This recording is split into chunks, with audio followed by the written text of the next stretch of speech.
আজকে বাংলাদেশের ইতিহাসে সবচেয়ে কলঙ্কজনক যে হত্যাকাণ্ড 2009 সালে বিডিআরের 57 জন সেনা কর্মকর্তাকে এবং সর্বমোট প্রায় 72 জন কর্মকর্তা এবং কর্মচারী সহ হত্যা করা হয়।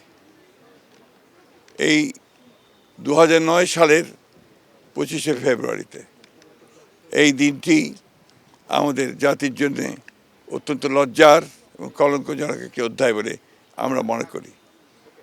আমরা আজকে তাই এসেছিলাম এখানে বাংলাদেশ জাতীয়তাবাদী দলের পক্ষ থেকে আমাদের চেয়ারম্যান জনাব তারেক রহমান এবং আমাদের দলের পক্ষ থেকে আজকে এখানে এই শহীদদের প্রতি, যারা সেদিন শহীদ হয়েছিলেন তাদের প্রতি শ্রদ্ধা নিবেদন করতে এবং তাদের আত্মার মাগফিরাত কামনা করতে।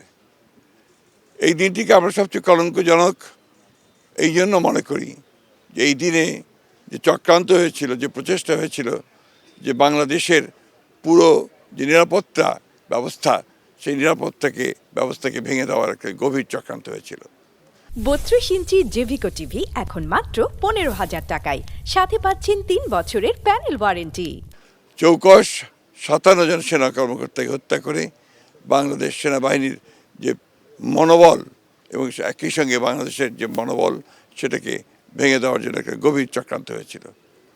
আল্লাহর অশেষ রহমতে বাংলাদেশের জনগণ তাদের স্বাধীনতার সার্বভৌমত্বকে রক্ষা করবার জন্যে এবং একই সঙ্গে গণতন্ত্রকে রক্ষা করার জন্যে তারা ঘুরে দাঁড়িয়েছে এবং বিগত নির্বাচনের মধ্য দিয়ে আজকে বাংলাদেশ জাতীয়তাবাদী দল রাষ্ট্র পরিচালনার দায়িত্ব পেয়ে বাংলাদেশের স্বাধীনতার সার্বভৌমত্বকে সুসংহত করা এবং গণতন্ত্রকে প্রতিষ্ঠা করবার একটা বড় সুযোগ পেয়েছে।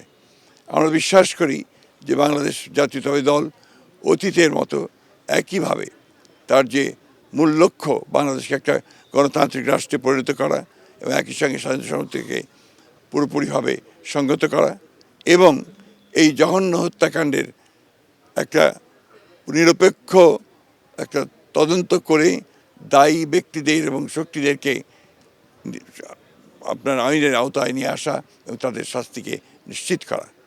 আমরা আবার আমাদের সেই শহীদদের প্রতি গভীর শ্রদ্ধা জানাচ্ছি এবং তাদের পরিবার পরিজনদের প্রতি আমাদের সমবেদনা জানাচ্ছি এবং এই জঘন্য হত্যাকাণ্ডের আমরা তদন্ত দাবি করছি।